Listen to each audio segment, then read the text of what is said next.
I mean, I'll be honest with you. I think that their initial reaction to the administration and a lot of the tone and the language that was used by the administration was very positive.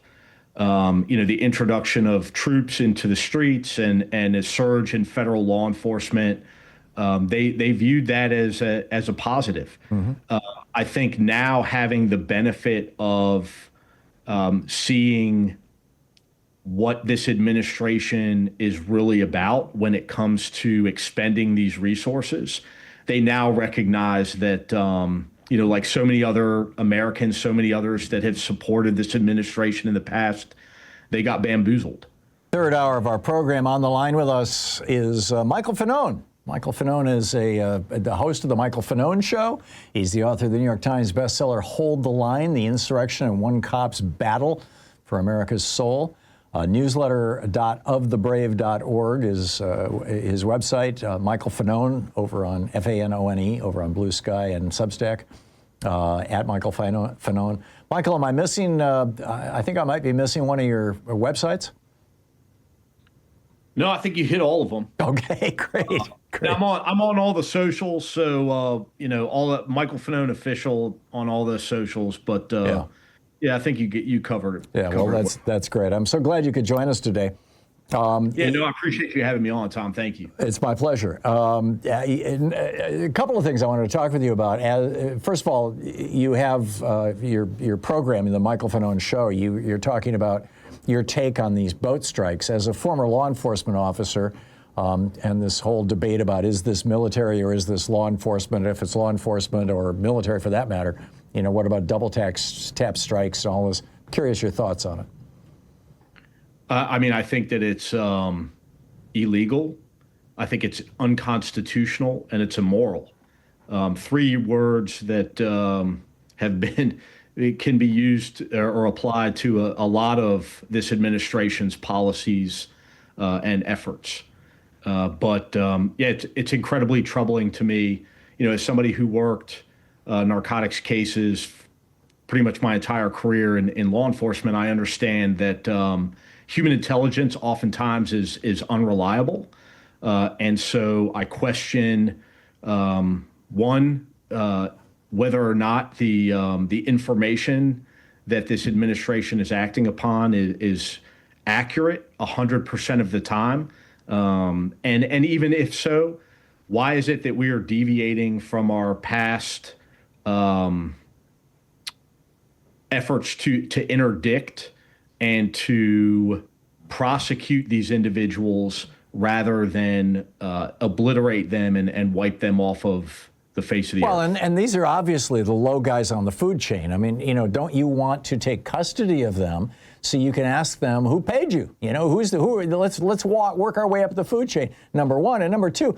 I'm no expert on this stuff. You're the former police officer who's worked, drug cases, but 11 people on a boat that's supposed to be carrying drugs doesn't make any sense. That sounds more like, a bunch of guys going to work or a human smuggling operation or refugees or something. What are your thoughts?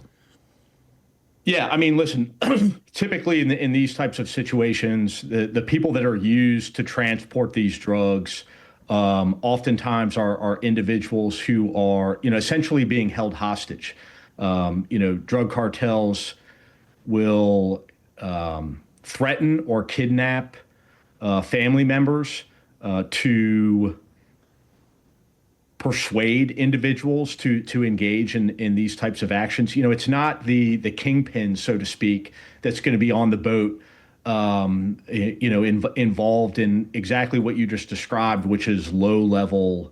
The kingpin just got pardoned. I mean, this guy brought 500 tons of cocaine into the United States. Yeah, Donald Trump says, we'll just let him go.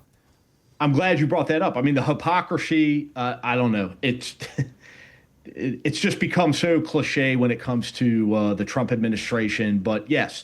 You have the former president of Honduras who, was sentenced to 40 plus years, was serving his sentence in the United States prison. And this administration claims to be pursuing narcotics or narco traffickers to the ends of the earth, but are pardoning those that were at the highest levels involved in trafficking narcotics into the United States. And apparently this is because a handful of billionaires, right-wing billionaires, he helped them create this island nation on Roatan, off the coast of Honduras, where the billionaires get to run their own city, basically, and run it by their own rules. A bunch of libertarian billionaires, and I haven't seen any confirmation or corroboration of this argument, but I've seen it being made across multiple platforms that, this is why Trump pardoned this guy. He said a bunch of people told me I should do it, so I did it, basically. And, it seems like maybe this bunch of people are these right-wing billionaires, one of whom was the main facilitator of J.D. Vance's entire political career. What if I told you most collagen products aren't just a waste of money? They're loaded with toxins that could lead to skin issues, heart problems, even cognitive decline. Scary, but it's true. See, collagen is the most abundant protein in your body, and your natural supply drops as you age. And that's why so many people your age are turning to collagen to relieve joint pain, rebuild bones, and even look years younger. But here's the catch. You have to know what to look for, or you could end up doing yourself more harm than good. So before you buy another tub from Amazon or your local store, go check out the top 5 collagen warnings every American needs to see, along with a special offer. It's a quick read that could save your health and your wallet. Right now, get a special bundle deal at a fraction of the retail price, plus free shipping. This offer is only available at getnativepath.com/Hartmann. That's get, G-E-T, native path, P-A-H, getnativepath.com/Hartmann with 2 N's on the. Yeah, no, I mean, this is, it's just one of, there's no, this is the most corrupt administration that I've ever. In history. In the history of this country. I'm with you, in history. We're talking with Michael Fanone, former D.C. police officer, the author of the New York Times bestseller Hold the Line, host of the Michael Fanone Show. Got a great Substack newsletter, too. Michael, I'd like to talk to you about law enforcement in Washington, D.C. I lived in D.C. for 7 years. I interacted with the Capitol Police when I was in the Capitol. They were always sweet people, polite, helpful. Seemed to be their main job. Never had a run-in with the D.C. police themselves beyond that, but my sense of it was that the city was well policed, that, there were areas where there was crime and all that kind of thing, but, now you've got Trump bringing in the military and saying that he's going to bring in even more of the military in some cases. As a police officer, what are your thoughts on that? I think it's purely performative. I think there's 2 conversations to be had here. The first conversation that I would talk about is the introduction of the National Guard troops into Washington, D.C. All theatrical. It does absolutely nothing to combat crime. First, National Guard troops, military troops on American streets is a bad look, but they also have no enforcement capabilities. Posse comitatus prevents them from engaging in law enforcement activities. And as an American citizen, I don't want my military engaged in law enforcement activities. We have federal agencies and we have state, local, and municipal police departments that can handle those public safety issues perfectly well. Yeah. I served for 20 years with the Metropolitan Police Department in Washington, D.C., and we are a perfectly capable agency.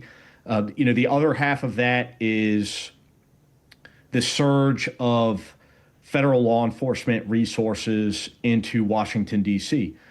At face value, I would say, that's a fantastic thing. I was somebody who worked on federal task force when I was with the Metropolitan Police Department. I worked with the ATF, I worked with the DEA, and I worked with the FBI as a task force officer. That being said, what's happening in Washington, D.C. and cities across the country is not about public safety. It's not about pursuing criminals and building cases and surgically removing the most problematic individuals from our streets. It's about going out, putting on a performance, a show of force.